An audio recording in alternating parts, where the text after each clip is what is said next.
Bismillahirrahmanirrahim. Assalamualaikum warahmatullahi wabarakatuh. Sebelumnya, terima kasih kepada teman-teman yang berkenan hadir dan juga berpartisipasi pada perkuliahan siang hari ini. Izinkan kami dari kelompok 11 PAID akan menyampaikan hasil diskusi kami mengenai Family System Therapy. Di sini kami beranggotakan dua anak, yaitu ada saya sendiri, Mahmudatul Zahro, dan juga rekan saya, Ahmad Hilal At-Toriki. Pada materi hari ini, kami menggunakan referensi buku dari Gerald Corey yang berjudul Theory and Practice of Counseling and Psychotherapy 8th Edition. Di sini nantinya kami akan menjelaskan mengenai 5 materi pokok yang akan kami sampaikan. Yang pertama yaitu introduction yang berisi tokoh dan juga sekilas info atau sejarah dari family system therapy. Lalu yang kedua adalah the development of family system therapy. Di sini nantinya kami akan menjelaskan perkembangan dari family system therapy itu sendiri. Lalu yang ketiga ada 8 lenses in family system therapy, yaitu 8 sudut pandang di dalam teori ini. Lalu yang keempat, the therapeutic process of family system therapy. Di sini nantinya kami akan menjelaskan bagaimana proses dalam konseling di teori ini. Lalu yang terakhir adalah family system therapy from a multicultural perspective, yaitu sistem terapi keluarga dari pandangan keanekaragaman. Alih pada bagian yang pertama, yaitu introduction, yang akan dijelaskan oleh rekan saya, Ahmad Hilal At-Toriki. Saya persilahkan. Next, contributors to family system therapy. Kontribusi untuk family system therapy. Family system therapy is represented by a variety of theories and approach, all of which focus on the relation aspect of human problem. Jadi, kontribusi dari sistem family system therapy. Nah, terapi sistem keluarga diwakili oleh berbagai teori dan pendekatan yang semuanya berfokus pada relasi dari masalah manusia. Jadi di sini membahas tentang tokoh yang berkontribusi dalam mencetus family system therapy ini. Alfred Adler was the first psychologist of the modern era to do family therapies using a systemic approach. He set up more than 30 child garden clinics in Vienna after World War I, and later Rudolf Dreikurs brought this concept to the United States in the form of family education centers. Adler conducted family counseling sessions in an open public forum to educate parents in greater numbers. He believed the problem of any one family were common to all others in the community. Jadi tokoh yang pertama yaitu Alfred Adler, merupakan psikologi pertama era modern yang melakukan terapi keluarga dengan pendekatan sistematik. Dia mendirikan lebih dari 30 klinik bimbingan anak di Wina setelah Perang Dunia I.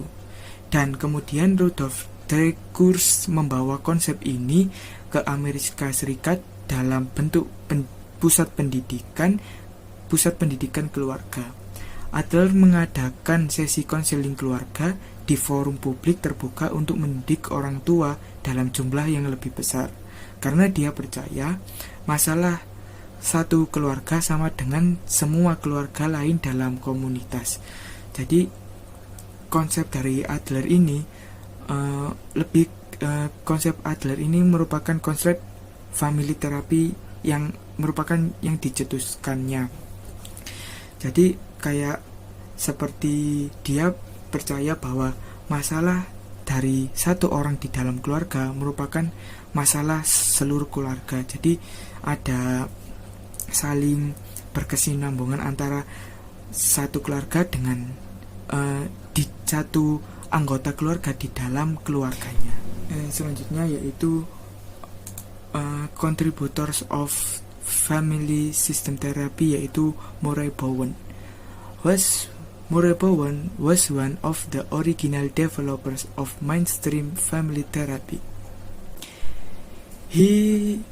Much of his theory and practice grew out of his work with specific individuals in families. He believed families could best be understood what analyzed from a three-generation perspective because pattern of interpersonal relationship concept family members across generation. His major contribution include the core concept of differentiation of the self and triangulation. Jadi Murray Bowen adalah salah satu pengembang asli terapi keluarga arus utama, yaitu pengembang pertama dari family system therapy. Sebagian besar teori dan praktiknya tumbuh dari karyanya dengan individu penderita skizofrenia dalam keluarga. Dia percaya keluarga dapat dipahami dengan baik ketika dianalisis dari perspektif 3 generasi, karena pola hubungan interpersonal menghubungkan anggota keluarga lintas generasi. Kontribusi utamanya meliputi konsep inti diferensiasi diri dan triangulasi.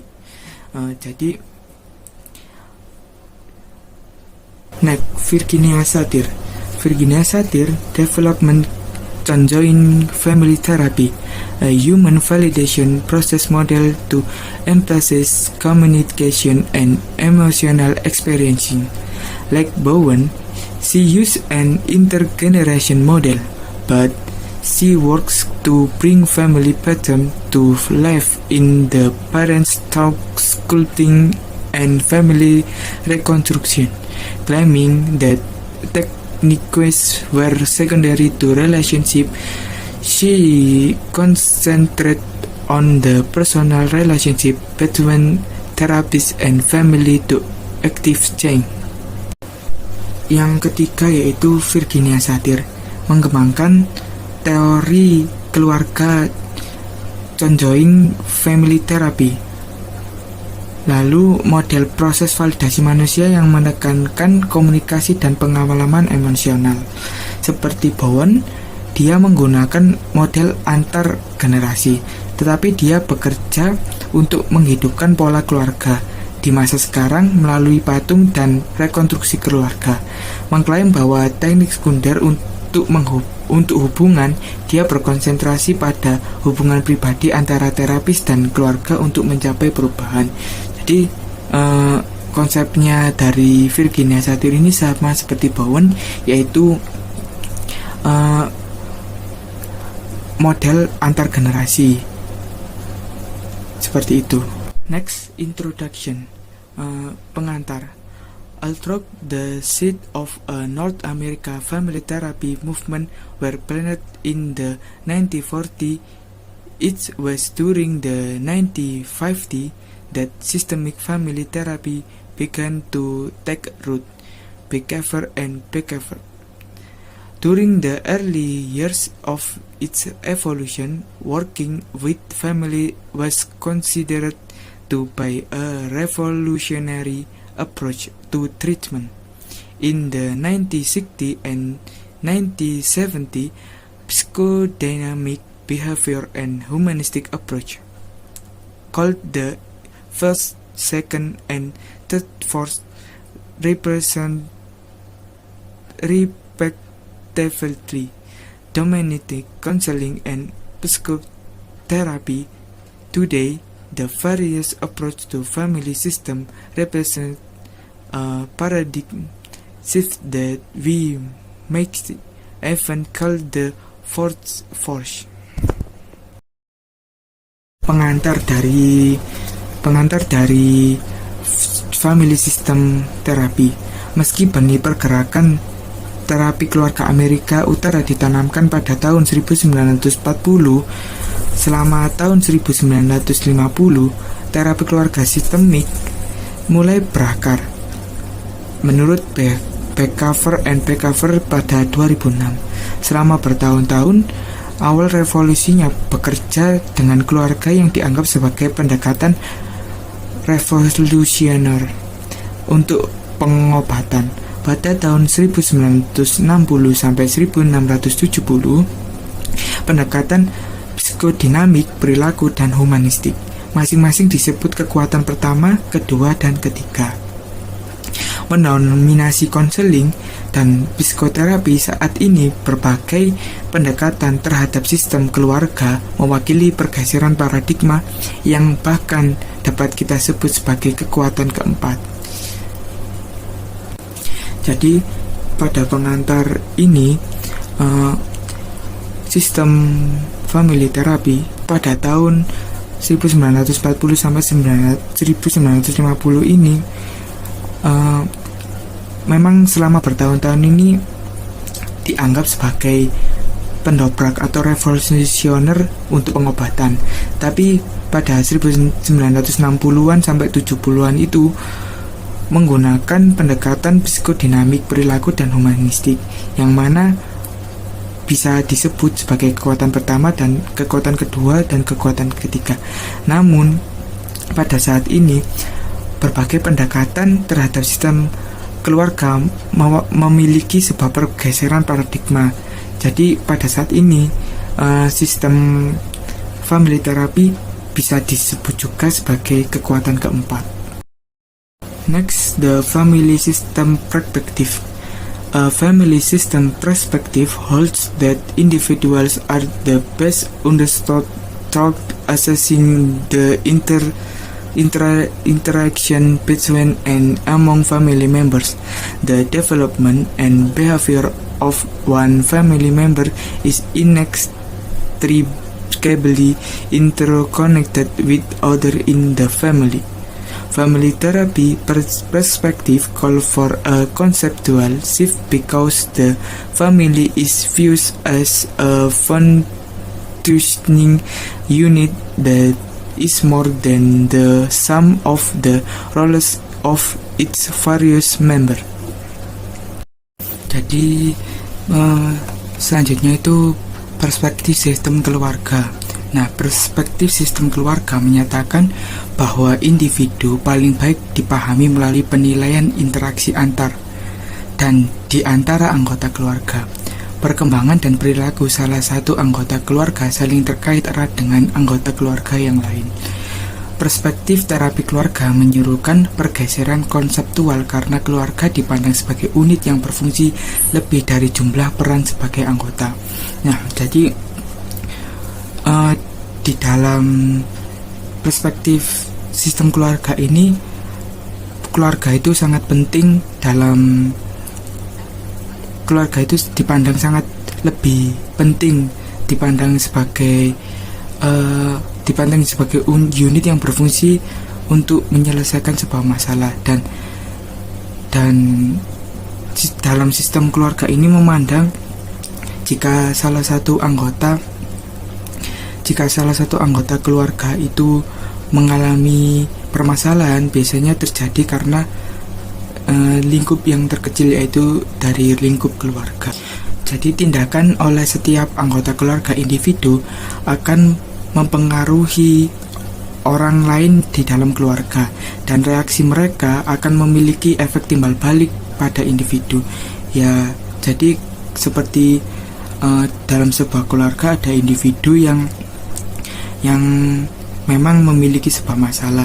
Nah, dalam sebuah permasalahan tersebut akan mengalami sebuah pengaruh terhadap orang lain. Misalkan anak pertama itu mengalami sebuah masalah, biasanya berpengaruh kepada anak yang kedua. Nah, biasanya anak pertama itu mengalami permasalahan juga karena orang tuanya. Nah, kira-kira next, differences between systemic and individual approach. Nah, di sini perbedaan antara pendekatan sistematik dan pendekatan individu. There are significant differences between individual therapeutic approaches and systemic approaches.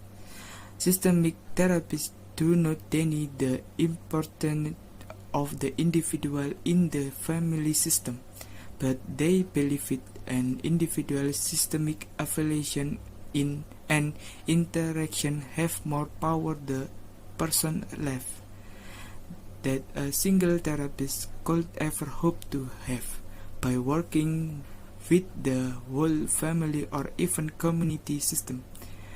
The therapist has a chance to observe how individuals act within the system and participate in maintaining the status quo. Jadi di dalam perbedaan antara pendekatan sistematik dan pendekatan individual, ada perbedaan signifikan antara pendekatan terapik individu dan pendekatan sistematik. Terapi sistematik itu tidak menyangkal pentingnya individu dalam sistem keluarga, tapi mereka percaya afiliasi dan interaksi sistem individu memiliki kekuatan lebih untuk kehidupan seseorang daripada yang pernah diharapkan oleh terapis tunggal. Dengan bekerja dengan seluruh keluarga, bahkan komunitas sistem, terapi memiliki kesempatan untuk mengamati bagaimana individu bertindak dalam sistem dan berpartisipasi dalam mempertahankan status quo.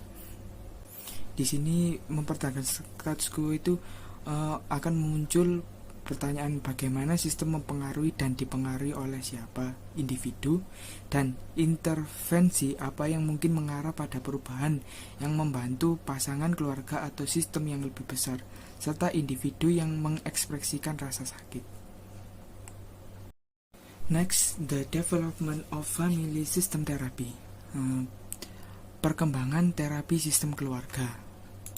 Next, family system theory has evolved throughout the past 100 years, and today therapists creatively employ various perspectives when tailoring therapy to a particular family.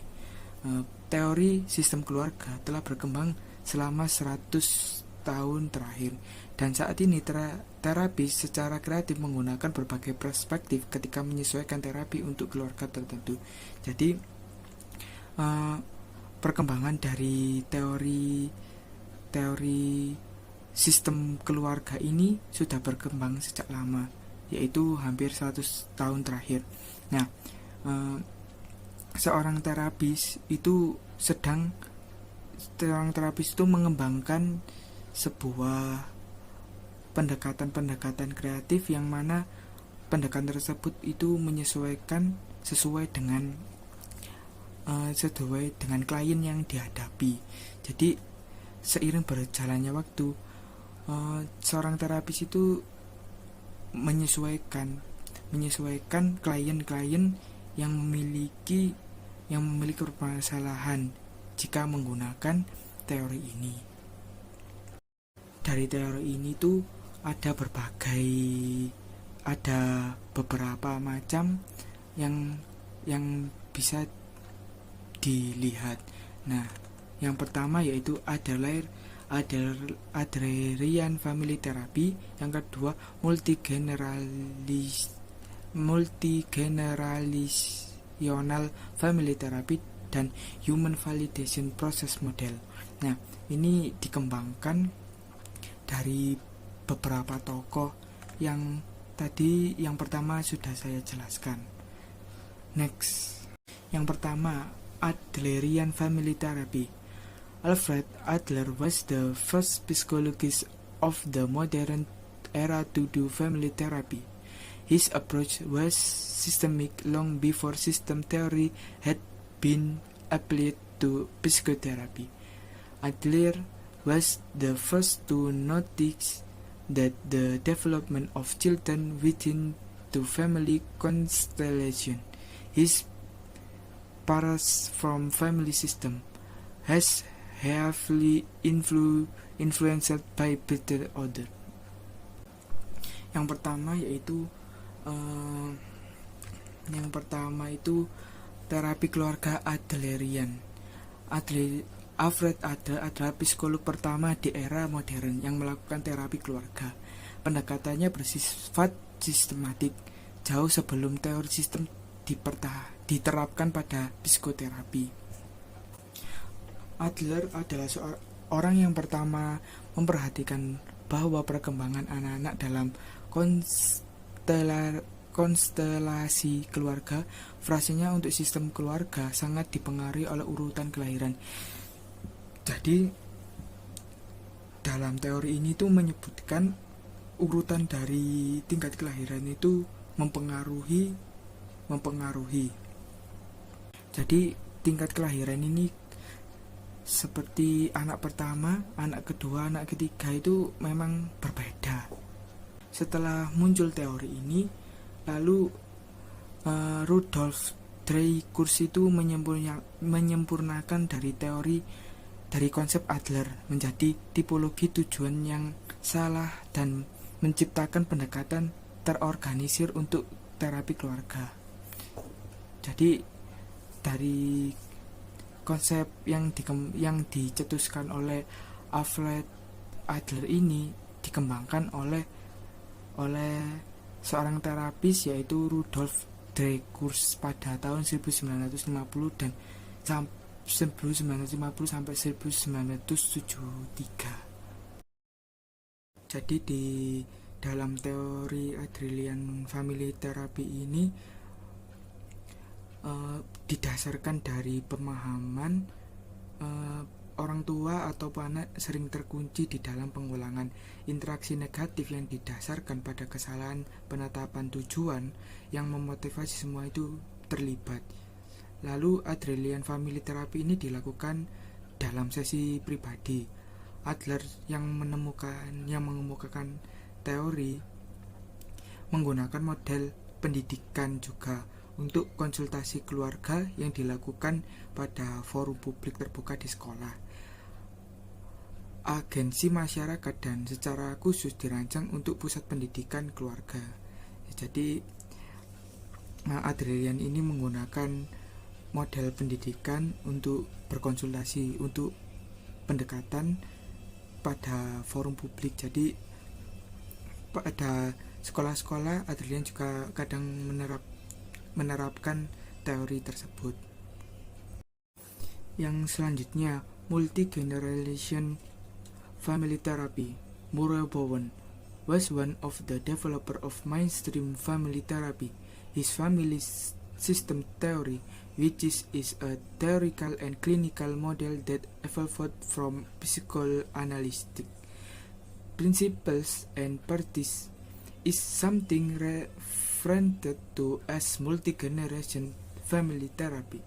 He contended that problem manifests its one's current family will not significantly change until relationship partners is one family of origin are understood the directly changed.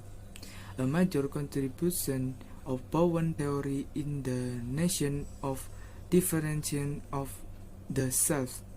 Differentiation of the self involves both the psychological separation of intellect and emotion and independent of the self from other. In the process of individualization, individual acquire a sense of self-identify. The differentiation from the family of origin enables them the accept personal responsibility for their thought, feelings, perception, and action.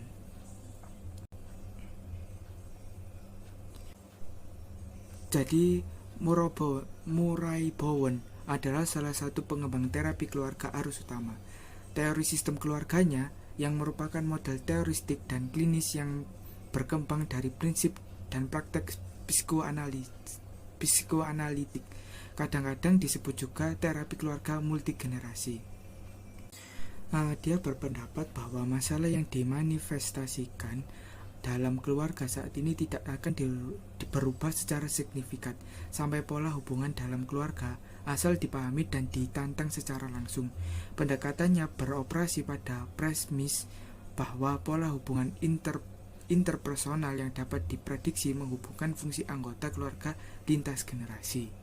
Lalu, kontribusi utama dari multigenerasional family therapy adalah ide diferensiasi diri. Diferensiasi diri melibatkan pemisah sisi psikologis dari intelektual, emosi, dan ketergantungan diri pada orang lain. Dalam proses individualisasi, seseorang individu memperoleh identitas diri dan memungkinkan keluarga mereka menerima tanggung jawab pribadi terhadap pemikiran, perasaan, persepsi, dan aksi yang mereka lakukan. Next, human validation process model. At about the same time that Bowen was developing his approach, Virginia Satir, over her lifetime as a family therapist, Satir gained international fame and developed many innovative interventions. As she was highly intuitive and believed spontaneity, creativity, humor, self-disclosure, risk-taking, and personal touch were central to family therapy. In her view, techniques were secondary to the relationship that therapist develops with the family. Her experiential and humanistic approach come to be called the human validation process model, but her early work with families was best known as conjoint family therapy. Pada saat yang hampir bersamaan dengan Bowen mengembangkan pendekatannya, Virginia Satir pada 1983 mulai menekankan hubungan keluarga. Dia sangat intuitif dan percaya spontanitas, kreativitas, humor, pengungkapan diri, pengambilan resiko, dan sentuhan pribadi menjadi sebuah pusat terapi keluarga. Dalam pandangannya, teknik adalah sekunder dari hubungan yang dikembangkan terlapis dalam keluarga. Pendekatan pengalaman dan humanistiknya kemudian disebut model proses validasi manusia. Tetapi pekerjaan awalnya dengan keluarga paling dikenal sebagai terapi keluarga bersama. Jadi dalam teori humanistik, validation proses model ini yang dicetuskan oleh Virginia Satir. Virginia Satir percaya bahwa spontanitas, kreativitas, humor, pengungkapan diri, pengambilan resiko, dan sentuhan pribadi merupakan bagian dari family therapy sistem terapi. Dalam pandangannya, teknik tersebut adalah sekunder terhadap hubungan yang dikembangkan terlapis dalam keluarga. Nah, jadi seperti itu. Yang selanjutnya yaitu 8 lenses in family system therapy, yaitu 8 lensa dalam terapi sistem keluarga. In 1992, Berlin, Schwartz and McGuire 1997 introduced the concept of meta frameworks as a means for transcending the various approaches to family therapy, and they identify 6 core meta framework that function as therapeutic lenses. Pada tahun 1992, Berlin, Schwartz, dan McGuire 1997 memperkenalkan konsep meta framework sebagai sarana untuk melampaui berbagai pendekatan terapi keluarga, dan mereka mengidentifikasi 6 kerangka kerja yang berfungsi sebagai lensa optik. Adapun 8 lensa tersebut, yang pertama yaitu the individual's internal family system, yang kedua the theological lens, yang ketiga sequence tracking pattern of interaction, yang keempat the organization lens, yang kelima the developmental lens, yang keenam the multicultural lens, yang ketujuh the Gardner lens, yang kedelapan the process lens, yang akan dijelaskan sebagai berikut ini. Number 1. The individual's internal family system. Each of their theoristic and practitioner has made contribution to a lens that view the individual as an organismic system, complete with structure, organization, and subsystem. An individual has many parts or dimensions. To his or the personality, some of their traits of personality are self-enhancing, and some are self-destructive. Some of their aspects may be physical, cognitive, emotional, social, or spiritual. Parts emanate from our social interaction and development experience. Masing-masing ahli teori dan praktisi telah memberikan kontribusi pada lensa yang memandang individu sebagai sistem organisme, lengkap dengan struktur, organisasi, dan subsistemnya. Seorang individu memiliki banyak bagian dan dimensi atau kepribadiannya. Beberapa aspek kepribadian ini meningkatkan diri dan beberapa merusak diri sendiri. Beberapa aspek ini mungkin fisik, kognitif, emosional, sosial, dan spiritual. Beberapa digunakan lebih dari yang lain. Bagian-bagian ini berasal dari interaksi sosial dan pengalaman perkembangan kita.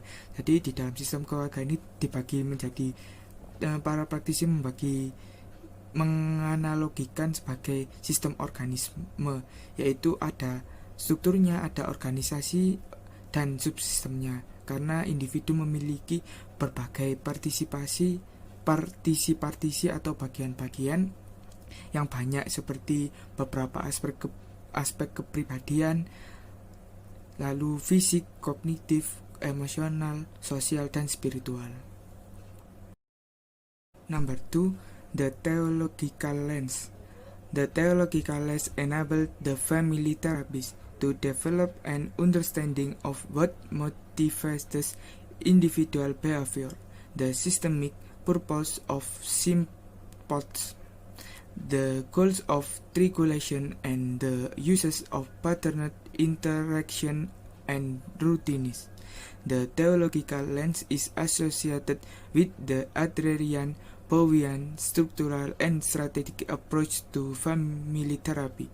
Adlerian family therapists make particular use of this lens. Purpose, action, and life goal are central to an Adlerian understanding of individual internal family system called lifestyle assessment. Lensa teologis. Lensa teologis memungkinkan terapis keluarga untuk mengembangkan pemahaman tentang apa yang memotivasi perilaku individu, tujuan sistemik gejala, tujuan regulasi, dan penggunaan interaksi berpola dan rutinitas. Lensa teologis dikaitkan dengan pendekatan Adlerian, Bowenian, struktural, dan strategis untuk terapi keluarga. Terapis keluarga Adlerian menggunakan lensa ini secara khusus. Tindakan purposif dan tujuan hidup merupakan inti dari pemahaman Adlerian tentang individu, sistem keluarga internal yang disebut penilaian gaya hidup. Dalam lensa teologis, dalam terapi keluarga Adlerian, orientasi dan pengakuan tujuan adalah pusat untuk memahami motivasi orang tua dan anak-anak dan untuk membuka interaksi yang salah.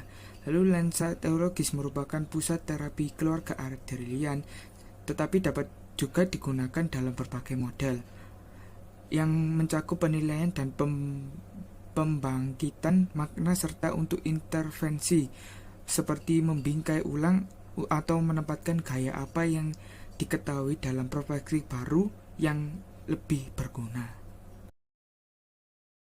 Next, sequence tracking pattern of interaction. One of the defining aspects of family life is that it is ordered, and family members train to interact in sequences that over time are repeated in multiple forms.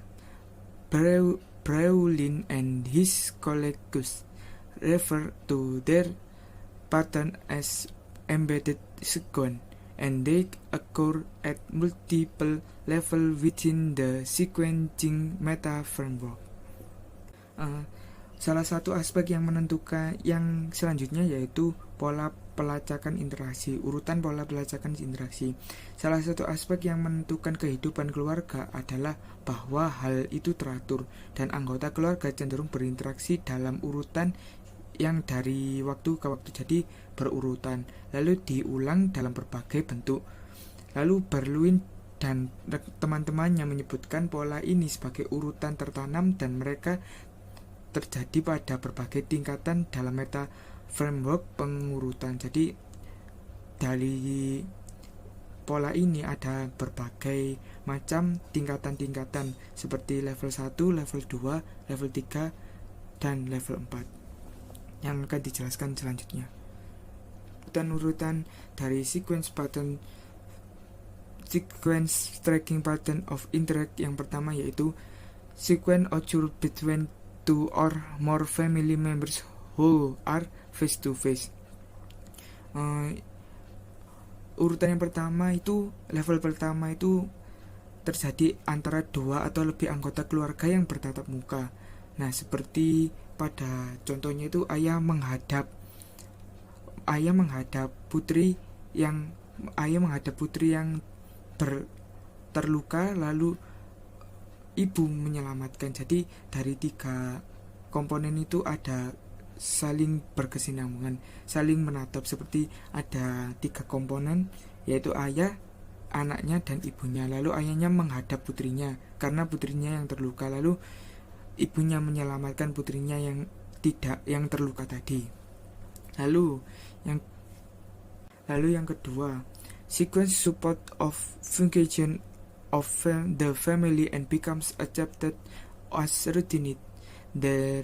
There's sequence support process that are typical of the family and trend to be enacted almost daily.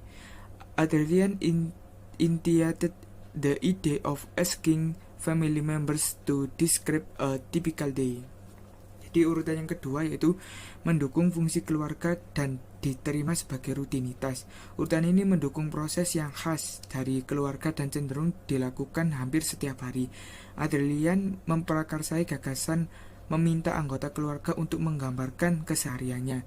Jadi dari sini tuh contoh rutinitas itu menggambarkan dari rutinitas dari pagi hingga malam. Seperti pada contohnya itu ayah bangun duluan dan membangunkan putri sulung.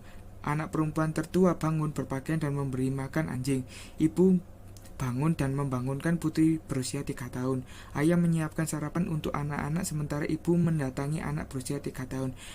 Anak makan, anak perempuan tertua menyiapkan makanan siang sementara ibu dan ayah beristirahat. Lalu orang tua mengambil bagel, semua orang berangkat sekolah dan bekerja. Nah, ini maksudnya itu mengurutkan kegiatan dari kegiatan setelah kegiatan ingin beraktivitas. Seperti contoh lain itu ayah membangunkan anak, lalu ayah membangunkan istri, lalu sang istri pergi memasak, dan anak pertama membangunkan adik-adiknya. Setelah ayah dan anak-anaknya itu bangun, lalu mereka semua bersarapan dan siap-siap untuk pergi bekerja.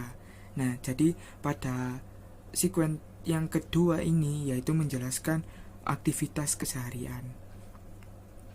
Yang ketiga, sequence have to do with the ebbs and flows of life. That's much longer sequence often occurs account for family adjustment to outside force of developmental change. Jadi pada urutan yang ketiga yaitu ada hubungannya dengan pasang surut kehidupan. Urutan yang lebih panjang ini sering menjelaskan penyesuaian keluarga terhadap kekuatan luar atau perubahan perkembangan. Yang keempat, sequence are transgeneration. They include sequence that reveal age, large system value and rules about culture of gender roles. These sequence are passed from one generation to the next and are intended to provide a sense of community to life. Jadi yang keempat itu lintas generasi. Mereka termasuk urutan yang mencerminkan nilai sistem yang lebih besar dan urutan tentang budaya atau peran gender. Urutan ini diturunkan dari satu generasi ke generasi berikutnya yang dimaksud untuk memberikan rasa kontinuitas terhadap kehidupan. Jadi seperti sistem budaya yaitu secara turun-temurun, biasanya seperti itu. Jadi antar generasi ke generasi lain itu diajarkan, yaitu seperti pada sequence yang keempat ini.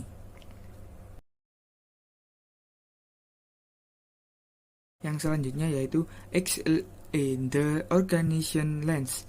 In family system, organized to manifest in family rules, routines, ritual, and expected role that is the living structure of the family. Berlin and his colleague take a more collaborative approach to the family and have replaced the idea of hierarchy with the idea of leadership. Collaboration is found is mutual or egalitarian relationship between couple. The vocation of leadership in the family is to organize the system in clear, useful ways for each of the parts to grow and develop as well as contribute to the family as a whole.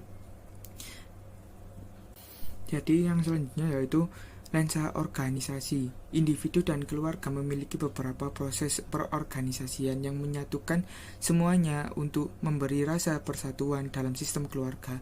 Organisasi dimanifestasikan dalam aturan keluarga, rutinitas, ritual, dan peran yang diharapkan, yaitu struktur kehidupan keluarga. Lalu tokoh Berlin dan teman-temannya dan rekan-rekannya mengambil pendekatan yang lebih kolaboratif dengan keluarga dan telah menggantikan gagasan hierarki dengan gagasan tentang kepemimpinan. Kolaborasi ditemukan dalam hubungan timbal balik atau egaliter antar pasangan, dan fungsi kepemimpinan dalam keluarga adalah mengatur sistem dengan cara yang jelas dan bermanfaat agar setiap bagian yang dapat tumbuh dan berkembang serta berkontribusi pada keluarga secara keseluruhan. Harus ada ruang untuk melibatkan anggota dalam proses pengambilan keputusan. Next, the developmental lens. Change is inevitable and indeed it is life. Stare at all 1991 in family therapy. Growth, the development are desired process. Our belief in development and evolution is optimistic and hopeful. Family therapies address the need of individuals while simultaneously considering the needs of relationship. The family and larger system is assessing different level. Family therapies look for constraints and seek to remove the so that natural growth and transition become possible once again. Berlin at 1997. Nah, pada yang selanjutnya itu tentang lensa perkembangan. Nah, lensa perkembangan ini menyebutkan bahwa perubahan tidak bisa dihindarkan dan memang itu adalah kehidupan. Dalam terapi keluarga, pertumbuhan dan perkembangan merupakan proses yang diinginkan. Keyakinan kami pada pengembangan dan evolusi adalah optimis dan penuh harapan. Terapis keluarga menangani kebutuhan individu sekaligus mempertimbangkan kebutuhan hubungan, sistem keluarga, dan sistem yang lebih besar. Dalam meningkatkan nilai yang berbeda, terapis keluarga mencari kendala dan berusaha untuk menghilangkan sehingga bertumbuh alami dan transisi menjadi semakin mungkin sekali lagi. Jadi maksudnya pada lensa perkembangan ini menjelaskan bahwa memang kehidupan itu terus berubah. Jadi terapis itu mencari cara bagaimana individu tersebut bisa memenuhi kebutuhan dan mempertimbangkan kebutuhan dalam keluarga. Nah, jadi dalam perkembangan ini memang diharapkan bisa berkembang dari yang awalnya seperti ini menjadi seperti ini. Nah, awalnya tidak bisa menyelesaikan masalah, dan banyak sekali contoh kasus yang dijelaskan pada buku ini seperti seorang yang depresi. Nah, dari lensa ini diharapkan bisa berkembang dari yang awalnya depresi menjadi tidak depresi. Nah, kira-kira seperti itu. Fundamental practice of family therapy, Leibniz 1988, but also the idea that the family itself too good for women. Women still bear the largest responsibility for and most of the work related to child rearing, kin-keeping, homeworking, and community involvement. Jadi terapi keluarga Leibniz 1988, tapi juga gagasan bahwa keluarga itu sendiri baik untuk wanita.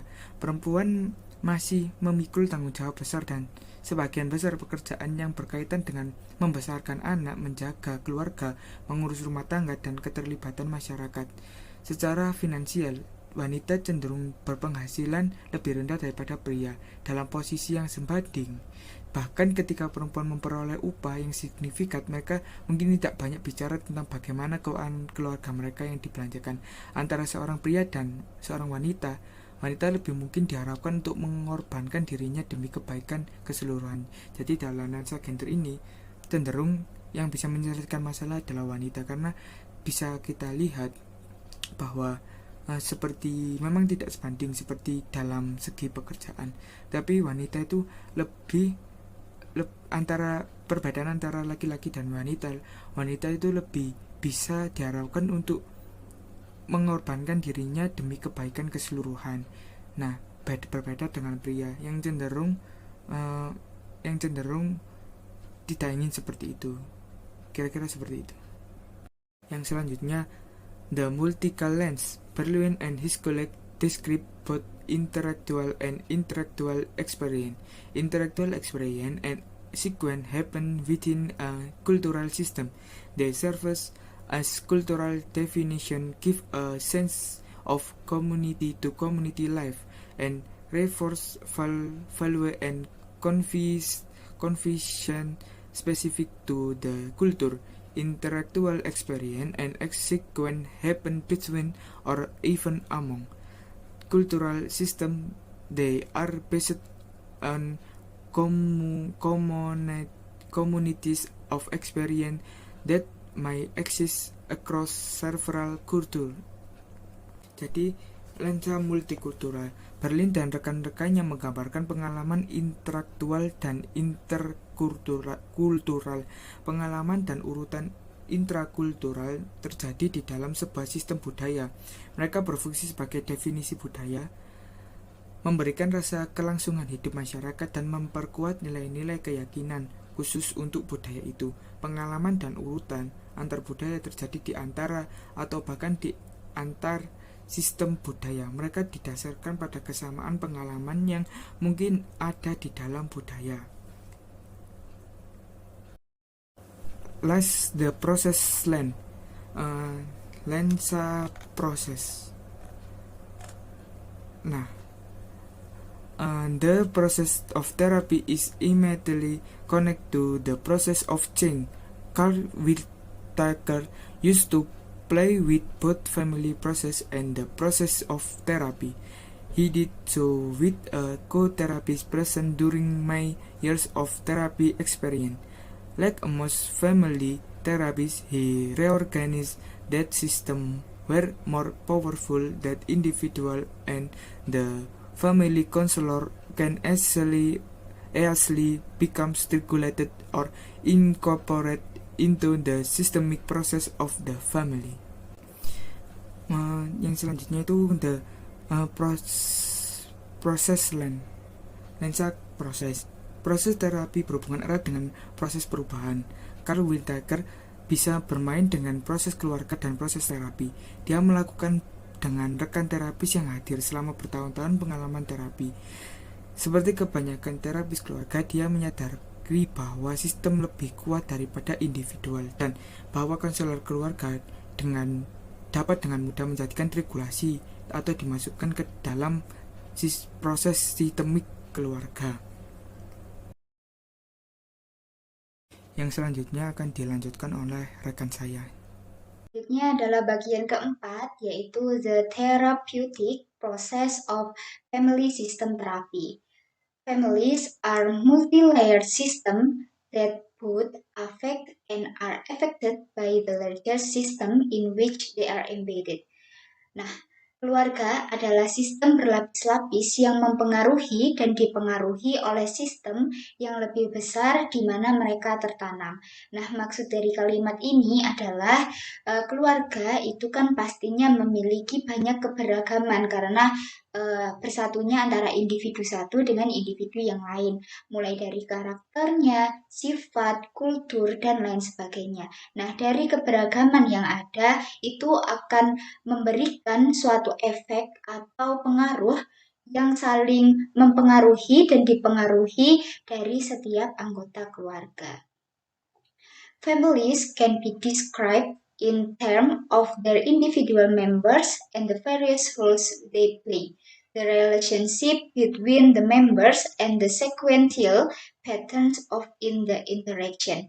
Nah, keluarga dapat digambarkan dalam setiap anggota individu mereka dan berbagi peran yang mereka mainkan, hubungan antara anggota, dan juga pola interaksi yang berurutan. Nah, pastinya seperti saya, seorang anak dengan ayah dan juga ibu pastinya akan terjadi suatu interaksi meskipun kita tidak dalam satu rumah, tetapi pastinya kita berinteraksi lewat sosial media dan lain sebagainya. Nah, dengan adanya interaksi yang berurutan tersebut, maka akan membentuk suatu kesamaan antara saya dengan ayah saya, antara saya dengan ibu saya, mulai dari pola interaksi, pola komunikasi, gen, dan lain sebagainya. The power of this macro system to influence family life, especially in the areas of gender and culture. Nah, kekuatan sistem makro yang disebutkan atau keberagaman yang ada ini untuk mempengaruhi kehidupan keluarga, terutama di bidang gender dan juga budaya. Nah, sistem makro di sini dicontohkan seperti adanya satu keluarga besar yang terdiri dari berbagai macam daerah, maka dalam bersatunya keluarga tersebut itu akan memiliki keberagaman budaya lalu terbentuk menjadi satu kesatuan yang saling toleransi dan lain sebagainya. Similar to a piece of classical music, the process of family therapy, it seems to us, have movement. This movement can be described as separate experience embedded in the larger flow of therapy. Nah, mirip dengan sebuah karya musik klasik, proses terapi keluarga ini menurut terapis family system terapi memiliki suatu gerakan. Nah, gerakan-gerakan ini dapat digambarkan sebagai pengalaman terpisah yang tertanam dalam aliran terapi yang lebih besar. Nah, maksudnya selama proses terapi keluarga ini kan pastinya nantinya akan terdapat beberapa proses yang akan dilakukan oleh konselor, klien, dan juga anggota keluarga dari klien. Nah, dari setiap proses pastinya akan ada gerakan-gerakan atau aksi antara mereka sehingga berkolaborasi menjadi suatu aksi yang dapat berpengaruh untuk klien dan membentuk suatu konseling yang baik. In this section, we describe four general movements, each with different tasks. First, forming a relationship. Second, conducting an assessment. Third, hypothesizing and sharing meaning. And the last, facilitating change.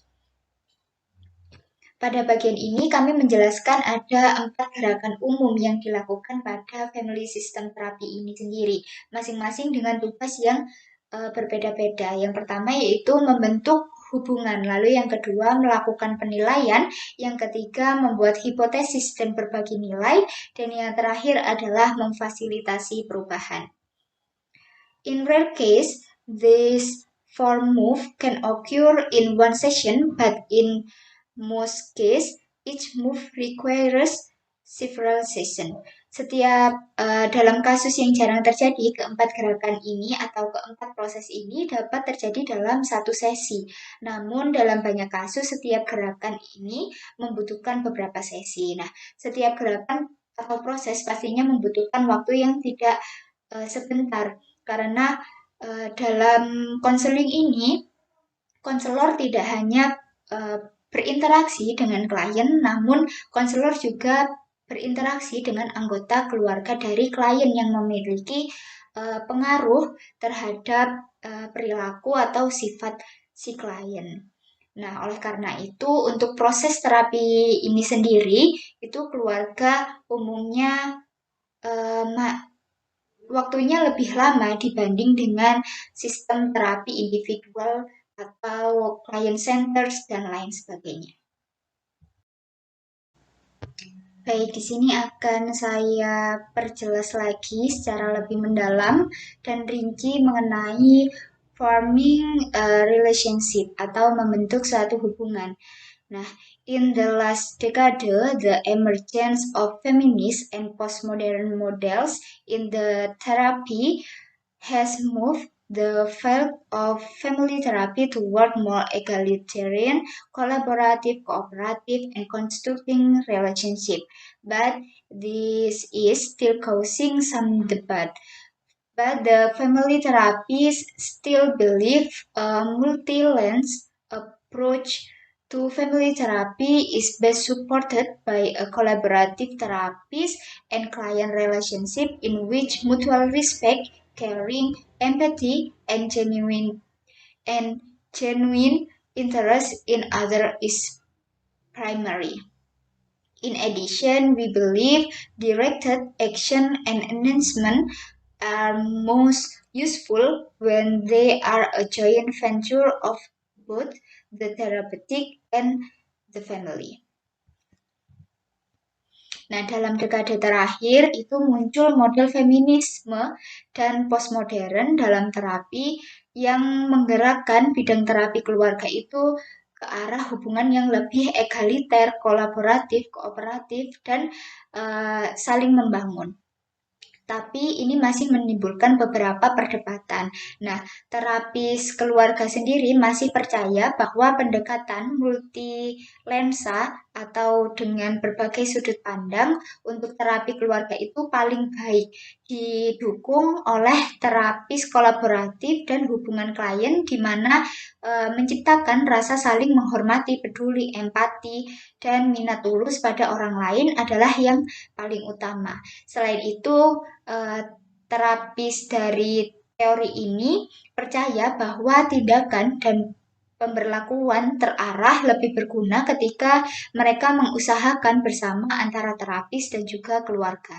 Nah, dalam terapi keluarga ini, konselor tidak hanya membutuhkan cerita atau pemaparan dari sang klien saja, namun konselor biasanya akan mengundang beberapa anggota keluarga yang memiliki hubungan erat dengan klien. Contohnya ketika klien memiliki hubungan yang erat dengan ayah, ibu, dan juga adik, maka konselor juga akan meminta bantuan dari ayah, ibu, dan juga anak untuk membantu proses konseling antara konselor dan juga klien.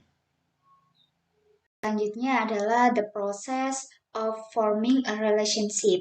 First, therapists should make their own appointment, answer initial question client may have, and give clients a sense of what to expect when they come. Nah, yang pertama, terapis atau konselor akan membuat janji sendiri. Contohnya, akan bertemu di hari apa, jam berapa, di mana, dan lain sebagainya.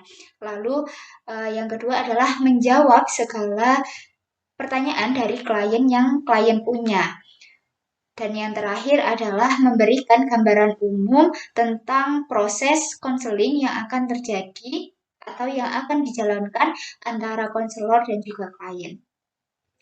Second, counselor can let families know their position on whether all members should be present.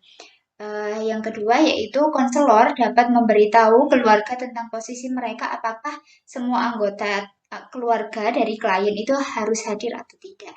Nah, perbedaan terapi keluarga dengan terapi individu atau client center dan lain sebagainya ini adalah terapi ini melibatkan anggota keluarga, entah satu bahkan lebih yang memiliki keterkaitan erat dengan si klien.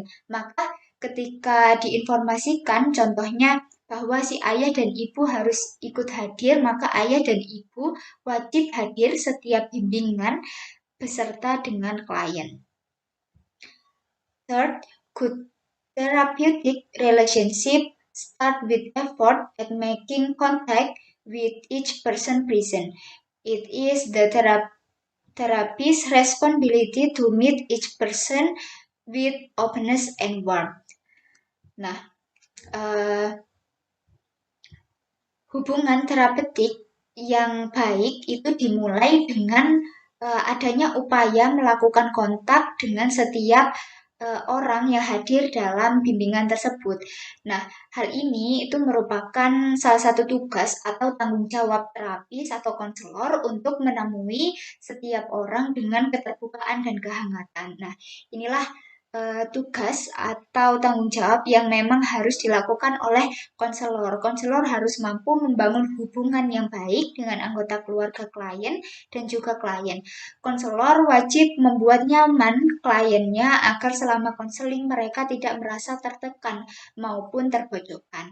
Sangat perlu sekali interaksi-interaksi yang mampu membangun sebuah hubungan antara konselor dan klien menjadi hubungan yang baik. Lalu yang keempat adalah allow for family members to introduce themselves and to express their concern. Nah, mengizinkan anggota keluarga untuk memperkenalkan diri dan mengungkapkan keprihatinan mereka. Nah, pada sesi atau proses ini, konselor akan melihat beberapa sudut pandang dari setiap anggota keluarga. Bisa saja di mata sang ibu, klien adalah anak yang pembangkang dan emosional, tapi menurut sang ayah, klien adalah anak yang penurut dan juga pendiam. Dari beberapa sudut pandang nantinya itu akan konselor akan membuat hipotesis sementara terhadap masalah yang dimiliki oleh klien. And the last, understanding family process always facilitated by how question that begin with what, why, where, on when tend to offer precise content details. Nah, memahami proses keluarga itu selalu difasilitasi oleh pertanyaan bagaimana. Pertanyaan yang dimulai dengan apa, mengapa, di mana, atau kapan itu cenderung terlalu menekan detail konten atau masalah yang dimiliki oleh si klien. Nah, di sisi pendalaman masalah, oleh konselor ini disarankan untuk meminimalisir pertanyaan yang berbasis dengan kata apa, mengapa, di mana, atau kapan. Karena hal tersebut bisa memojokkan si klien. Tapi di sini konselor sebaiknya menggunakan kata how, bagaimana. Jadi dengan satu pertanyaan bagaimana itu sudah mencakup semuanya. Baik, gerakan yang kedua atau proses yang kedua adalah conducting an assessment. The eight lenses we have proposed provide structure for conducting family assessment. As the therapist listens to family members describe their hopes for the family, it is often difficult to keep all eight perspectives going at once. 8 lensa atau 8 sudut pandang yang diusulkan oleh para terapis di teori ini itu menyediakan atau menyarankan struktur untuk melakukan penilaian keluarga, di mana saat terapis atau konselor ini mendengarkan anggota keluarga dari klien mengenai harapan-harapan mereka terhadap perubahan sang klien, konselor ini terkadang sulit mempertahankan ke-8 perspektif atau 8 sudut pandang tersebut sekaligus. Focusing on the meta issue presented in content is one way to begin to select lenses that will provide meaning for the therapist and the family. Nah, berfokus pada meta isu atau pokok masalah yang akan disajikan dalam konten atau counseling tersebut adalah salah satu cara untuk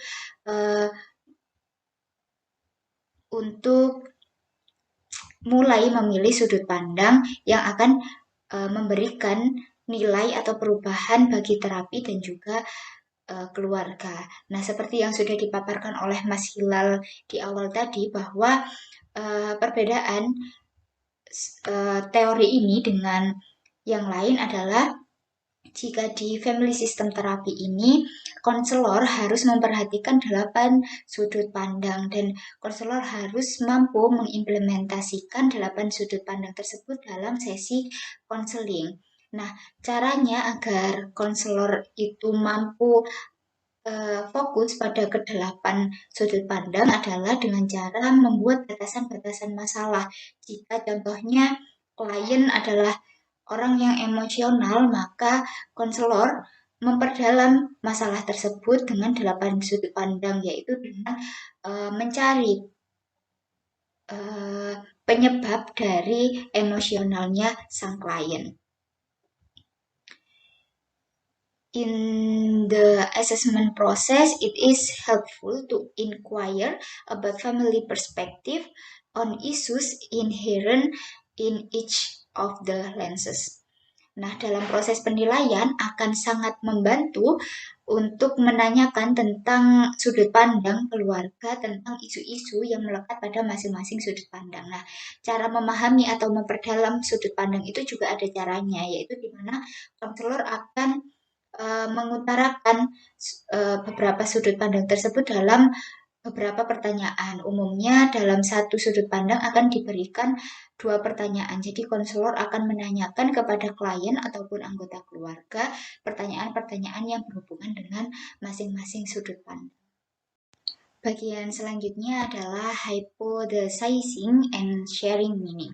Nah, di bagian yang berhipotesis ini sendiri atau mengambil hipotesis adalah in multi-lens family therapy, hypothesizing flows from understandings generated by work through the 8 lenses discussed previously. 2 questions are germane to the form of hypothesizing one chooses to do. First, how much faith do the therapist and the family have in the ideas they generate? Lalu yang kedua adalah how much of an influence is the therapist willing to be in the lives of people and families. Nah, dalam banyak sudut pandang terapi keluarga, hipotesis itu akan tercipta dari pemahaman yang dihasilkan oleh konseling melalui 8 sudut pandang yang dibahas sebelumnya. Dua pertanyaan terkait dengan bentuk hipotesis yang dipilih untuk dilakukan. Yang pertama, seberapa besar keyakinan terapis atau konselor dan keluarga terhadap gagasan yang mereka hasilkan. Jadi di sini konselor memastikan kembali apakah seluruh anggota keluarga dan juga klien sudah deal dengan solusi atau tindakan yang akan dilakukan di tahap selanjutnya. Lalu pertanyaan yang kedua adalah seberapa besar pengaruh yang bersedia diberikan terapis dalam kehidupan klien dan juga keluarga. Nah, setelah kedua pihak sudah deal terhadap tindakan yang akan dilakukan di kemudian hari, maka konselor juga akan mengutarakan tanggung jawab dan juga perannya terhadap perubahan sang klien. Dalam proses hipotesis ini, konselor itu tidak sepenuhnya yang merumuskan hipotesis, melainkan konselor itu berkolaborasi dengan keluarga untuk menciptakan hipotesis yang pas. Lalu ketika hipotesis sudah terbentuk, maka konselor akan menanyakan kepada keluarga apakah sudah yakin mengambil jalan atau solusi tersebut.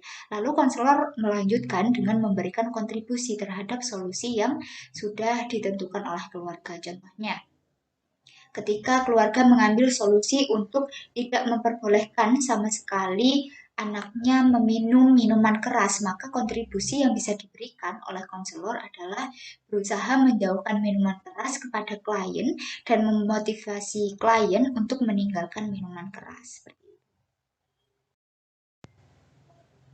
Baik, selanjutnya adalah tentang the reasons why it is important to invite family members to join this therapy are.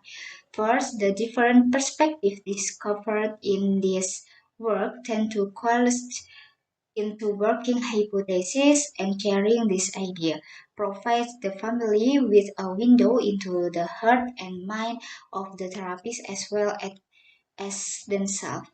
Nah, perspektif yang berbeda yang ditemukan dalam konseling ini cenderung akan menyatu menjadi hipotesis kerja dan berbagai ide-ide yang dimiliki oleh setiap anggota keluarga ini membuka jendela hati dan pikiran keluarga, baik terapis serta diri mereka sendiri atau klien. Second, sharing hypothesis almost immediately invite the feedback from various family members, and it is this feedback that allows the therapist and the family to develop a good fit with each other, which in turn tend to cement a working relationship. Berbagi hipotesis itu mampu mengundang dan memberikan umpan balik dari berbagai anggota keluarga yang ada, dan umpan balik inilah yang memungkinkan terapis dan juga anggota keluarga itu untuk mengembangkan kecocokan antara satu dengan yang lain, yang pada gilirannya itu nantinya akan mempererat hubungan yang ada dalam konseling tersebut. Third, the tentative hypothesizing and sharing process is well designed for the kind of collaborative work envisioned here. Therapists would use a passionate interest and curiosity to ask questions and gather together the subject perspective of family members, and he would honor ideas that individuals brought to their joint understanding. Nah, proses hipotesis dan berbagi sementara dirancang dengan baik untuk jenis kerja yang kolaboratif yang dibayangkan di sini. Terapis akan menggunakan minat dan keingintahuan yang besar untuk mengajukan pertanyaan-pertanyaan dan mengumpulkan berbagai sudut pandang atau perspektif yang subjektif dari anggota keluarga, dan nantinya konselor akan menghormati ide-ide yang disampaikan individu ke pemahaman secara bersama. Nah, dari ketiga alasan tersebut, maka dapat jelas kita simpulkan bahwa peran anggota keluarga untuk jenis terapi keluarga ini sangatlah penting, di mana masing-masing anggota keluarga itu memiliki peranan dan menentukan perubahan klien ke depannya, dan segala sudut pandang ide atau cerita dari masing-masing anggota keluarga itu juga akan selalu dihormati oleh konselor. Lalu selanjutnya tentang sharing meaning. The value of this way of presenting hypothesis is that it invites families and family members to consider and to engage without giving up their right to discard anything that does not fit. When a suggested idea does not fit, the therapist is then clear about letting it go and letting the family redirect the conversation toward more useful conceptualization. Nah, nilai dari cara menyajikan hipotesis ini adalah mengajak keluarga dan anggota keluarga untuk mempertimbangkan kembali dan juga terlibat tanpa melepaskan hak mereka untuk menyingkirkan apapun yang tidak sesuai. Ketika ide yang disarankan tidak sesuai, maka terapis kemudian menjelaskan tentang maka terapis menyarankan untuk meninggalkan solusi tersebut dan membiarkan keluarga untuk bercakap kembali ke konseptualisasi yang lebih berguna. Nah, maksudnya di sini adalah ketika hipotesis yang dilakukan dan solusi yang diberikan di awal masih belum diterima atau pihak keluarga dan juga klien masih belum deal, maka tugas konselor yang selanjutnya adalah memberikan keyakinan dan juga alasan mengapa solusi ini sangat perlu diputuskan dalam kasus si klien. Apabila tidak ada titik temu antara kesepakatan ini, maka konselor akan membuka sesi kembali berdiskusi bagaimana menentukan solusi dan tindakan yang pas untuk kedepannya. Tahap yang terakhir yaitu facilitating change. Two of the most common forms for facilitation of change are enablement and assessment of tasks. Both of these process work best when the family construct them with the therapist or at least accept the rationale for their use. Nah, tahap yang terakhir adalah memfasilitasi perubahan. Dua bentuk yang paling umum untuk memfasilitasi perubahan adalah dengan penetapan dan juga penugasan tugas. Kedua proses ini bekerja paling baik ketika keluarga itu mampu bersama-sama membangun dengan terapis atau setidaknya menerima alasan penggunaan solusi tersebut. Nah, dalam sesi ini atau tahap ini konselor itu berfungsi sebagai fasilitator. Jadi konselor memfasilitasi keluarga untuk merubah klien. Contohnya dengan membagi tugas antara ayah dan juga ibu di mana mereka harus sama-sama bekerja sama untuk mengarahkan kegiatan anaknya ke kegiatan yang lebih bermanfaat. Yang selanjutnya adalah signs the client has changed. Yang pertama adalah being able to think is usually more useful than emotional reactivity. Nah, yang pertama, tanda-tanda klien itu sudah dikatakan berubah adalah ketika yang pertama mampu berpikir, biasanya lebih berguna daripada reaktivitas emosional. Maksudnya di sini adalah ketika klien sudah mampu meredam emosi atau ego dalam diri sendiri dan juga lebih realistis, maka klien sudah dikatakan bisa menahan ego atau emosinya menjadi lebih baik. Second, being able to feel is better than not feeling. Yang kedua adalah mampu merasakan lebih baik daripada tidak merasakan. Nah, ketika klien masih merasa mati rasa, tidak berguna, dan anggapan negatif lainnya, maka konseling yang dijalankan belum sepenuhnya merubah klien. Lalu yang ketiga adalah good contact with other is more rewarding than isolation or self-absorption. Nah, mampu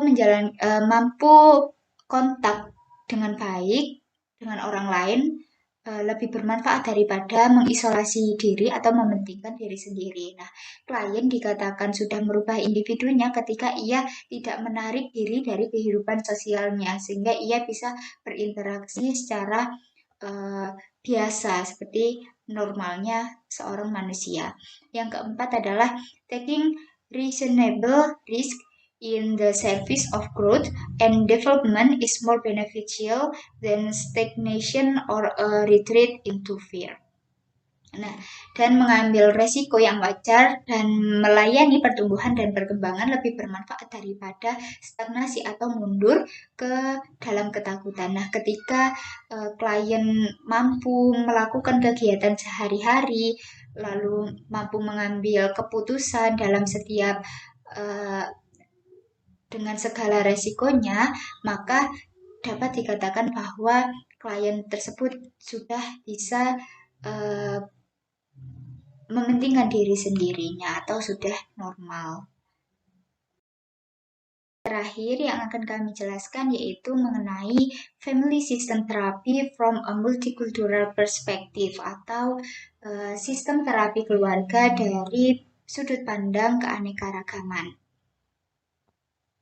Di sini yang pertama akan saya jelaskan mengenai strength for a diversity perspective.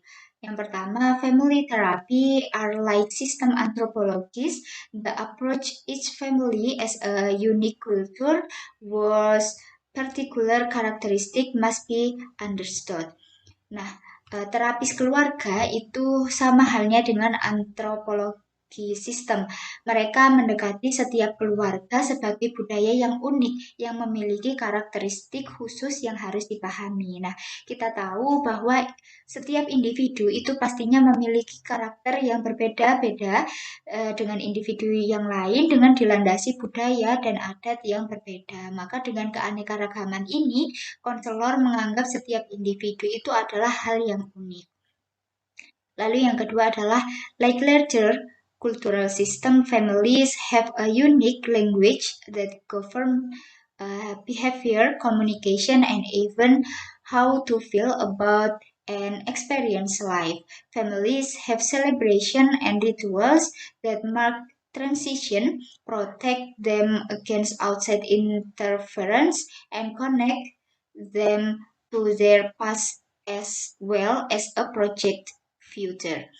Nah, seperti sistem budaya yang lain, keluarga memiliki bahasa unik yang dapat mengatur perilaku, komunikasi, dan bahkan bagaimana caranya menjalankan kehidupan. Keluarga memiliki perayaan dan ritual yang menandai perubahan atau transisi, melindungi mereka dari gangguan luar dan menghubungkan mereka dengan masa lalu mereka serta masa depan yang diproyeksikan. Nah, keluarga yang terbentuk dari berbagai individu pastinya dapat berpengaruh terhadap pola interaksi, adat istiadat, kebiasaan, model komunikasi, dan lain sebagainya.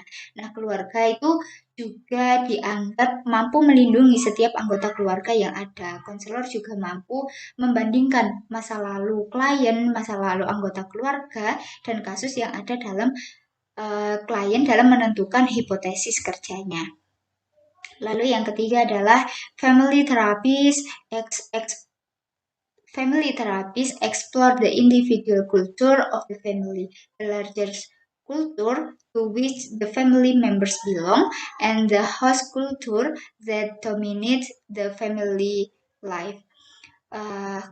Terapi keluarga atau konselor di teori keluarga ini mengeksplorasi budaya individu keluarga, budaya yang lebih besar di mana anggota keluarga berasal dan budaya tuan rumah yang mendominasi kehidupan keluarga. Jadi di sini pada terapi ini itu tidak hanya kelebihannya adalah mempelajari keluarga inti dalam klien tersebut sehingga masalahnya itu bisa lebih dalam dan juga lebih fokus. Selanjutnya adalah shortcoming from a diversity perspective. Family therapies are challenged to broaden their views of individuation, appropriate gender roles, family life cycle, and extended families. Some family therapies focus primarily on the nuclear family, which is based on Western notion, and this could clearly be a shortcoming in working with clients in extended family. Nah, kekurangan dari sudut pandang keanekaragaman ini yaitu terapis keluarga atau konselor ini ditantang untuk mampu memperluas sudut pandang mereka tentang suatu individu, peran gender yang sesuai, siklus hidup keluarga, dan juga keluarga besar dari si klien. Beberapa terapis keluarga ini fokus terutama pada keluarga inti saja, seperti yang disebutkan pada awal tadi. Nah, eh, mengapa kok fokusnya hanya di keluarga inti? Itu karena didasarkan pada gagasan eh, dari Barat, dan ini jelas bisa menjadi kekurangan dalam bekerja dengan klien dan dalam keluarga yang besar. Nah, kekurangan dari terapi keluarga adalah kadang konselor ini hanya melibatkan anggota keluarga yang dampaknya paling besar saja terhadap klien, padahal konselor juga perlu memperhatikan anggota keluarga lain seperti itu. Baik, alhamdulillah selesai sudah pembahasan kami pada hari ini. Terima kasih atas partisipasinya untuk menyimak video kami. Kurang lebihnya saya memohon maaf. Wassalamualaikum warahmatullahi wabarakatuh.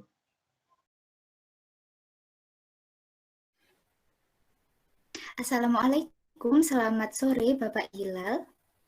Waalaikumsalam, Mbak Mahmuda. Selamat bergabung di sesi konseling pada sore hari ini. Perkenalkan, terlebih dahulu, saya Mahmudatu Zahro. Bapak Hilal bisa panggil saya dengan sebutan Mahmuda.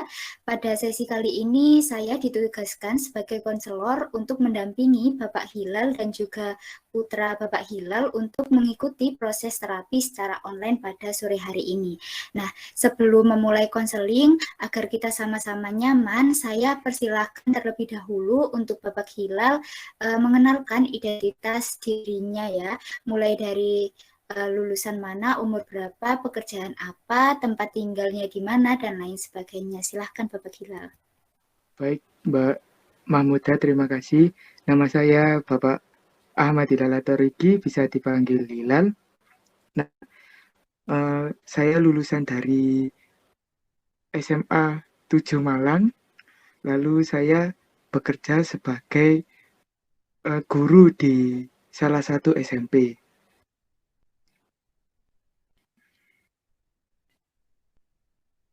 SMP mana kalau boleh tahu Bapak Hilal? Saya di SMP 2 Malang, Mbak.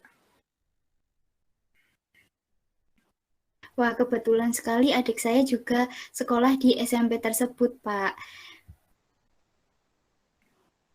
Bapak dan juga keluarga tinggal di mana? Saya tinggal di Ginoyo, Mbak. Baik, kalau boleh tahu anak Bapak namanya siapa dan sedang bersekolah atau tidak? Anak saya sedang bersekolah, Mbak. Namanya uh, Geraldo, Mbak. Bisa dipanggil Do. Dia itu sekarang Mbak, kelas 8. Nah, kayaknya kemarin baru naik kelas jadi kelas 8. Seperti itu, Mbak.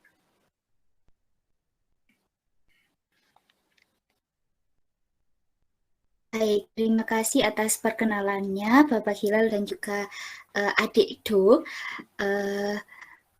Terima kasih juga karena sudah berkenan mengikuti sesi konseling yang kedepannya akan saya bimbing. Sebelum memulai konseling, apakah ada yang ingin ditanyakan oleh Bapak Hilal atau adik Do? Nah, ini, Mbak. Kebetulan anak saya ini lagi keluar main. Nah, saya ini ingin konseling itu gara-gara anak saya itu suka main HP, jarang membantu saya untuk jualan gorengan. Nah, kira-kira seperti itu, Mbak. Kan saya di SMP juga nyambi jualan gitu loh, Mbak, maksud saya itu.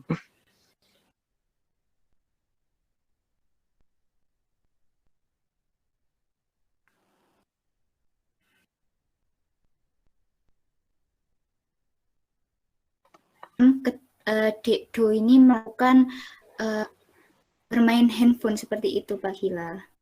Iya benar Mbak, bermain HP, sampai kadang HP-nya pewanas kayak setrika. Nah, dia gak mau berhenti Mbak, tetap main, sampai lupa waktu, lupa sholat, lupa, lupa semuanya Mbak anak saya itu. Saya bingung mau ngapain ini. Makanya saya mengikuti sesi konseling. Apakah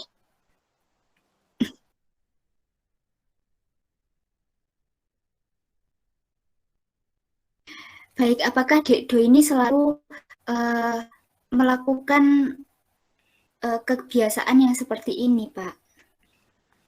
Ataukah hanya pada liburan saja? Hmm, atau bisa dimohon diulangi Mbak, maksudnya apakah apa? Pertanyaannya tadi.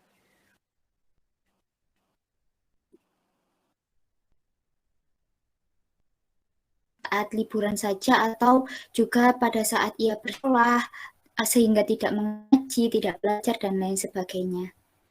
Baik, dia setiap hari Mbak kayak gini.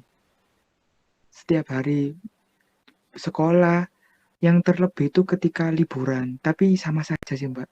Jadi tiap hari memang seperti itu, tidak mengenal liburan maupun hari-hari aktif dia bersekolah. Baik, kalau boleh tahu, sekarang adik Do ini sedang melakukan pembelajaran secara online atau sudah pembelajaran seperti biasa atau tatap muka, Pak? Hmm, Semi Mbak, jadi kadang-kadang online, kadang-kadang offline kan gantian gitu Mbak, sistemnya di sekolahnya itu.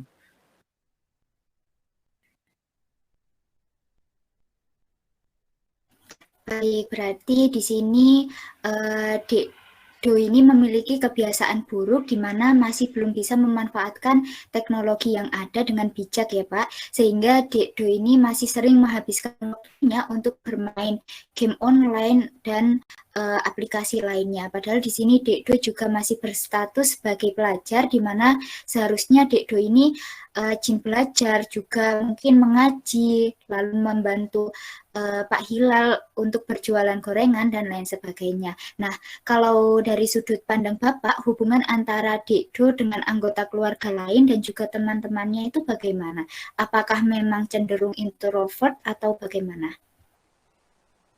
Nah, anak saya ini cenderung introvert Mbak, soalnya yaitu mungkin kurang interaksi, jadi ya jarang-jarang kalau main bersama teman-temannya.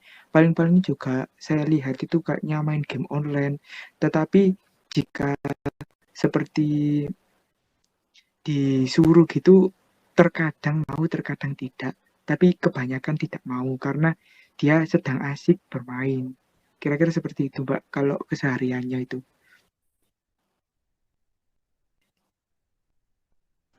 Baik, kalau boleh tahu, istri dari Pak Hilal pekerjaannya apa ya?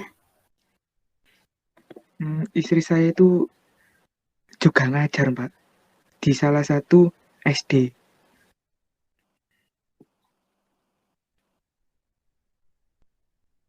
Baik, berarti sama-sama guru begitu ya. Nah, apakah Bapak dan juga istri ini tidak berusaha membatasi main handphone Dekdo, ataukah hanya membiarkan saja ketika Dekdo ini bermain handphone? Nah, jadi ya kadang itu membatasi, Mbak. Saya dengan istri itu berusaha untuk kadang merebut HP-nya atau sekedar untuk menyuruhnya agar dia mau beraktivitas, tapi dia itu kayak cenderung marah gitu loh Mbak. Dan terkadang itu banyak sekali alasannya. Yang terlebih itu seperti terkadang dia sok-sokan kayak mengerjakan, saya lagi mengerjakan Pak, padahal ketika dilihat lagi dia bermain begitu Mbak. Saya dan istri itu sering tertipu gitu Mbak.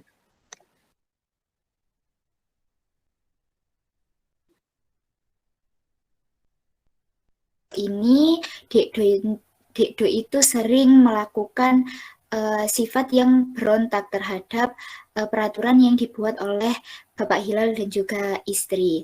Lalu Bapak, apakah Bapak dan juga Ibu itu sering bermain handphone di depan Dekdo? Nah, kalau eh, intensitasnya untuk bermain sih jarang, Mbak. Mungkin ketika kita sedang mengajar saja mungkin kita memegang. Cuma kalau mungkin apa itu jam pembelajaran karena kami itu mengajar, nah itu kami tidak bermain gitu, Mbak. Jadi kita lebih sering untuk mengobrol, ngomongin tentang kehidupan, kira-kira seperti itu, Mbak.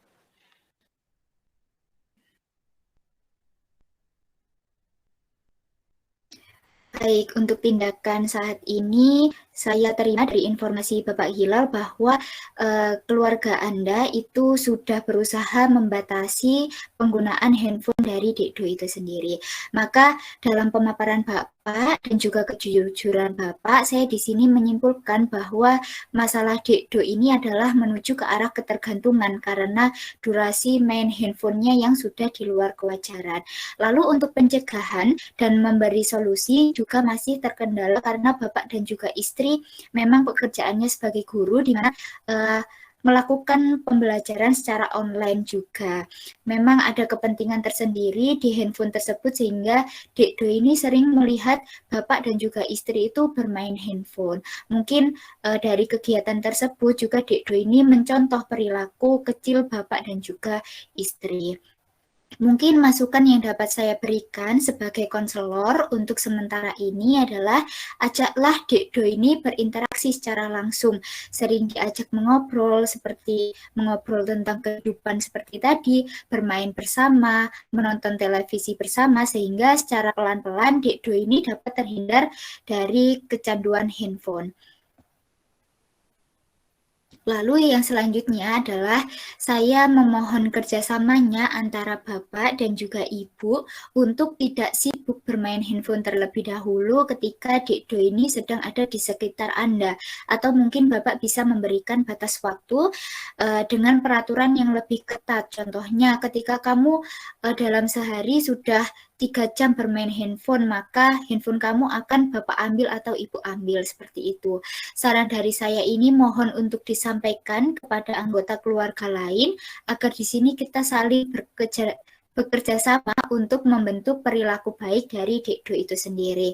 Apakah dapat diterima Bapak atau mungkin Bapak ada masukan yang lain kepada saya? Baik, Mbak, bisa diterima. Mungkin besok saya akan mencoba saran-saran Mbak yang sudah Mbak sampaikan tadi. Terima kasih, Mbak. Baik, untuk sesi kali ini mungkin saya cukupkan terlebih dahulu ya Pak. Kita akan bertemu kembali di hari Selasa minggu depan untuk mengetahui perkembangan perubahan yang terjadi pada kebiasaan Dekdo. Terima kasih Bapak, istri dan juga lain sebagainya karena telah mengikuti konseling ini dengan saya. Wassalamualaikum warahmatullahi wabarakatuh. Waalaikumsalam warahmatullahi wabarakatuh.